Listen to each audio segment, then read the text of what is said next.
Hi, I'm Gary, welcome to my channel and welcome to this series where I'm looking at kits pulled at random from the stash. Today I've grabbed this 1/24th scale kit of the long wheelbase Land Rover 109 from ITALERI.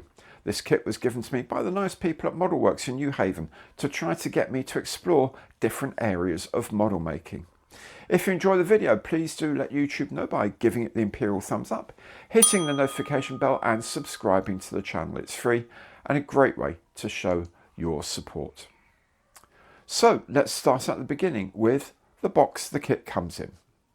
So here's the box of the Land Rover 109 long wheelbase from ITALERI in 1/24 scale. The product code is 3665, and there's actually a really nice picture of a Land Rover on the front, long wheelbase Land Rover on the front. And it's just a really nice image actually. It just kind of says that Land Rover. No fuss, no bother, no big background, no nonsense. It's just, this is the car. Pretty much the sort of ethos of Land Rover, really. On this side we have a nice sort of side drawing. We have a couple of bits of a paragraph in English and in Italian about the Land Rover. We have a thing here which says when it's complete the kit will be 24.1 centimeters from front to back, and here are the suggested colours in ITALERI and, interestingly, in Tamiya for the body, because ITALERI don't make a colour of that sort of pearl green. I won't be doing mine that colour anyway. I'm going to do mine British Racing green. So there.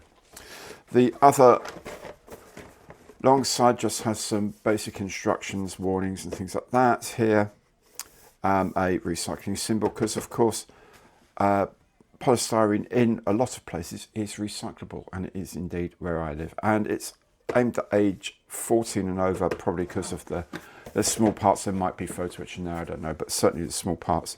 A lot of countries will say you have to be 14 in order to build one of these.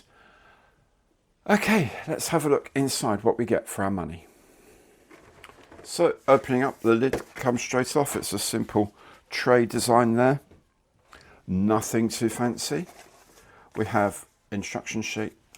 We have a bag with not very much, but some plastic. We have a single piece body. We have a bag with some tyres, a bag with some clear parts, and some decals as well. Let's have a look at all these bits in a bit more detail. First we have this single piece moulded body shell. So it's the whole of the body shell from the bonnet engine cover all the way to the back of the vehicle here, all in one piece. That should help with the alignment of everything, because it should be quite rigid. Then there's also a single piece for the rear cover, the canvas cover. There'll be a little window in there. There's side windows here, and then this will sit on top of the windscreen and on top of the rest of the vehicle. So essentially what will happen is this will sit kind of here like that, and that's, you know, we're halfway to having a Land Rover now. Obviously there's a bit more work to do though. The chassis is a single piece moulding as well. The chassis rails, cross members and so on. This is the sump of the engine and the base of the fuel tank here. So that's all pretty basic as well. So all these bits should, in theory, just go straight together. We do of course have a proper frame of plastic for everything else. This very interesting looking exhaust pipe for a start, the transmission, the suspension, will leaf suspension, the instrument panels for left and right hand drive, the interiors, seats and so on, bull bars at the front or the bars at the front. Most of this is suspension and little bits of bodywork. There's a clear plastic frame as well, of course, rear windows, side windows, front screen and light covers all over the place as well. There are 5 tyres provided with these chunky off-road treads. Have a nice close-up look at some of the parts here, and you can see the detailing in the moulding is very fine, very fine indeed on this back part here. So if we can get these side shackles and pins and the rivet points and all that, all very, very nicely done. Very nicely done. Little space for the, I guess, for where the Land Rover badge would normally go. Yeah, all looks very, very sharply moulded. There's absolutely no flash on any of these parts in here. I can't see any flash anywhere. So very nicely done. Nice job, ITALERI. If we look at the instrument panels here, they look pretty nice. I mean, you could probably get to dry brush some of that really nicely. Look, okay, bits of flash creeping in here. But then other parts of the frame, like here, the bars at the front that go over the radiator grille, look, there's big bits of flash here. And a sink mark right next to that, right next to the Land Rover tag, which is not nice. It's not nice to try and clean that out. The springs look okay. I mean, I've seen much better springs. Remember, this is 1/24. That should be a lot sharper than that. The exhaust is quite complicated and quite lengthy, and that must have been a lot of fun to try and design for that to actually come out of the mould in one go. And let's see if there's any. See, these you'd have the marks in here from the ejector pins, and there's some ejector pin marks here and here. Otherwise, this isn't coming out the mould. So the main body shell is lovely. These parts are okay. These little bits of the wheels are nice enough.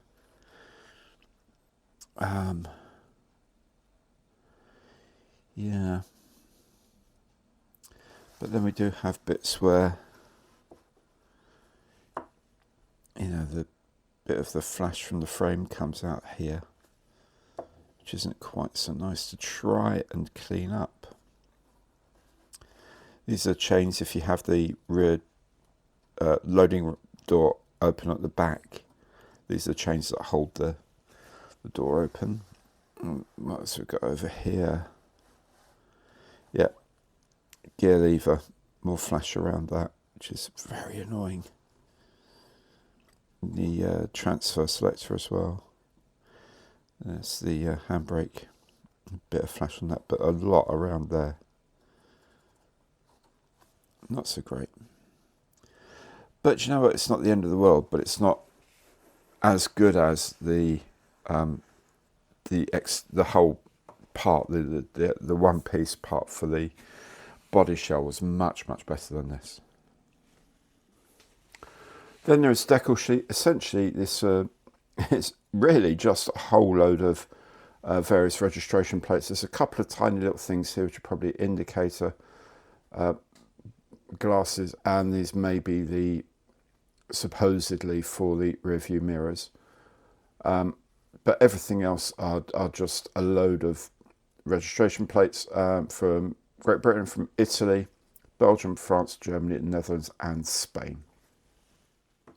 The decals, as I mentioned, are very, very few, and they are essentially just the license plates and national stickers. I will say that the colour of that yellow looks very, very good. I can't speak about the rest of the colours on here because they're not familiar to me. But the colour of that yellow does look absolutely spot on, and the font absolutely perfect. Looks very good. There's some Italian versions as well. It's Belgian, French, German, Dutch and Spanish.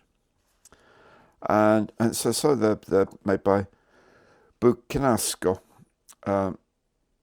They're on the same level pretty much as our usual favourite cartograph. So very, very fine, very nicely printed. Again, this is a 0.5mm pencil lead here, you can see. And all of the lines and colours seem to me to be absolutely spot on. The instruction booklet is pretty straightforward, down to earth. Again, like the Land Rover. No nonsense, no glossy pictures, no full colour. It's just black and white. Reprise of the scale and the product code 3665. That thing that was on the side of the box to say a little bit about the vehicle. Again, it's here in English and Italian, but this time also in French, Spanish, German and Dutch. On the inside we have a photo collection here of the parts. We have the suggested colours, again in ITALERI's paint scheme, and a quick translation of the really, I've just seen that, interesting. Quick translation of the icons here, and then it's on to the drawings. There's some stuff here you're supposed to rivet with a hot thing, and I'm not entirely sure how that works. That goes through there, but goes through there anyway. Not really sure about any of that. Anyway, we'll come across this when we come to it. I suspect a lot of this riveting nonsense is to do with if you want the wheels to turn or something like that, and I can't be bothered with that, so I'm not fussed. Here there's the steering rack positions, going left or right hand drive, and the steering arms and whatever, and then inside the body there's the left and right position for the steering wheel and the instrument clusters and the pedals, of course. It all looks very straightforward, I have to say. None of this looks too complicated. Again, positions of things for right and left hand drive. Yeah, all looks relatively straightforward. So, and there's also a thing, if you've lost any parts, there you go, put that in. So very, very basic, but the kit doesn't look that terribly difficult with like essentially one frame and some larger fittings. So yeah, it'll probably be fine.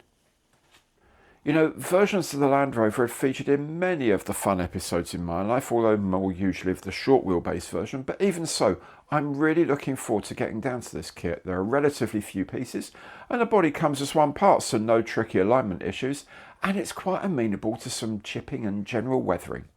I hope you enjoyed the video. Do check out more of the kit reviews as I pull them out of the stash. Thanks so much for watching today, and goodbye.